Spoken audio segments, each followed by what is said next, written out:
అమరావతి కేంద్ర బడ్జెట్లో రాష్ట్రానికి ప్రాధాన్యం ఇచ్చేలా చూడండి. కొత్త రహదారుల కేటాయింపు, రహదారుల విస్తరణకు అనుమతులు వచ్చేలా చేయాలి.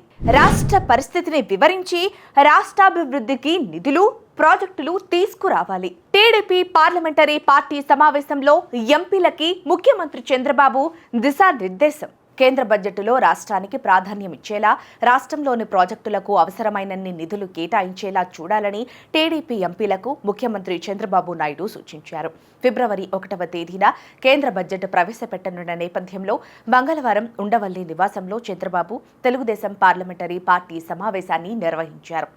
ఈ సందర్భంగా సీఎం చంద్రబాబు మాట్లాడుతూ, రాష్ట్రంలో నెలకొన్న పరిస్థితులను కేంద్రానికి వివరించి రాష్ట్ర అభివృద్ధికి అవసరమైన నిధులు, ప్రాజెక్టులు తీసుకురావాలని ఎంపీలకు సీఎం చంద్రబాబు సూచించారు. ఇప్పటికే కేంద్ర ప్రభుత్వం వైజాగ్ స్టీల్ ప్లాంట్ కోసం 11,440 కోట్లు, నక్కపల్లిలోని బల్క్ డ్రగ్స్ ప్రాజెక్టు కోసం 14,000 కోట్లు, అమరావతి నిర్మాణానికి 15,000 కోట్లు, కొప్పర్తి ఓర్వకల్లులో ఇండస్ట్రియల్ కారిడార్లకు 4,936 కోట్లు కేటాయించేందుకు కేంద్రం ముందుకొచ్చిందని తెలిపారు. విభజన చట్టంలోని పెండింగ్ అంశాలను కేంద్రం దృష్టికి తీసుకువెళ్లి పరిష్కరించేలా చూడాలని ఎంపీలకు సూచించారు. దేశంలో ఏ రాష్ట్రానికి లేని సముద్ర తీరం మన రాష్ట్రానికే ఉందని, పోర్టుల నిర్మాణం ద్వారా దాన్ని సద్వినియోగం చేసుకుంటే పెద్ద ఎత్తున ఉపాధి లభించడంతో పాటు సంపద సృష్టి జరుగుతుందని సీఎం అన్నారు. కేంద్ర బడ్జెట్లో కొత్త రహదారులు రాష్ట్రానికి కేటాయించేలా, రహదారుల విస్తరణకు అనుమతులు వచ్చేలా ఎంపీలు పనిచేయాలని, విశాఖ, విజయవాడ మెట్రో రైలు ప్రాజెక్టులు రాష్ట్రానికి వచ్చేలా చూడాలని ఎంపీలకు సూచించారు. నూతన పాలసీలపై అవగాహన పెంచుకోవాలి. రాష్ట్ర ప్రభుత్వం తీసుకొచ్చిన నూతన పాలసీలపై నూతన ఆవిష్కరణలు, సాంకేతిక పరిజ్ఞానం, విదేశాల్లో అమలవుతున్న ప్రాజెక్టులు, పాలసీలపై ఎంపీలు అవగాహన పెంచుకోవాలన్నారు. కేంద్ర ప్రభుత్వ పథకాలు రాష్ట్రానికి ఏ విధంగా ఉపయోగపడతాయో అధ్యయనం చేసి రాష్ట్రంలోని సంబంధిత మంత్రులకు ఎంపీలు తెలియజేయాలన్నారు. గోదావరి బనకచెర్ల ప్రాజెక్టు గేమ్ చేంజర్లా పనిచేస్తుందని, అది పూర్తయితే రాష్ట్ర రైతాంగానికి పెద్ద ఎత్తున ప్రయోజనం చేకూరుతుందని అభిప్రాయపడ్డారు. సముద్రంలో వృధాగా పోతున్న నీటిని సద్వినియోగం చేసుకుంటే రాష్ట్రంలో కరువు నివారణ చేయవచ్చన్నారు. పోలవరం ప్రాజెక్టుకు కేంద్రం 12,000 కోట్లు ఇచ్చిందని, ప్రాజెక్టు శరవేగంగా పూర్తి చేసి దాని ఫలాలు రైతులకు అందించేందుకు ప్రభుత్వం పనిచేస్తోందన్నారు. నూతన ప్రాజెక్టుల సాధనకు కృషి చేయండి.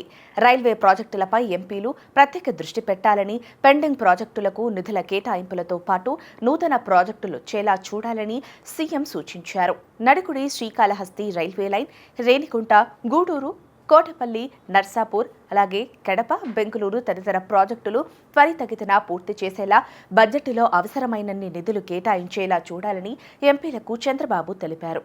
ఎమ్మెల్యేలు, కలెక్టర్లతో సమన్వయం చేసుకుని విజన్ డాక్యుమెంట్లు సిద్ధం చేయాలన్నారు.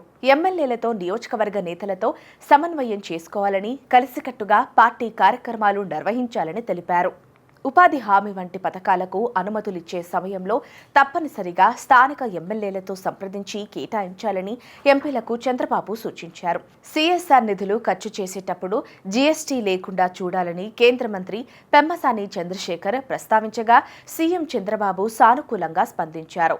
Work amendment bill 2024 joint parliament కమిటీకి వెళ్లడానికి టీడీపీ ఎంపీల కృషే కారణమని, బిల్లుకు 14 సవరణలు ఆమోదించగా ఇందులో 4 టీడీపీ ప్రతిపాదించినవే అని టీడీపీ పార్లమెంటరీ నేత కృష్ణదేవరాయలు చెప్పారు. పార్లమెంటు సమావేశాలకు ఎంపీల హాజరు దేశవ్యాప్తంగా ఉన్న సగటు కంటే ఏపీ టీడీపీ ఎంపీల హాజరు అధికంగా ఉందని, అదేవిధంగా సభ్యులు ప్రశ్నలు అడగటంలో జాతీయ సగటు 9% ఉంటే ఏపీది 20% ఉందని, అందులో టీడీపీ సభ్యులది 23% అధికంగా ఉందని సీఎం అన్నారు.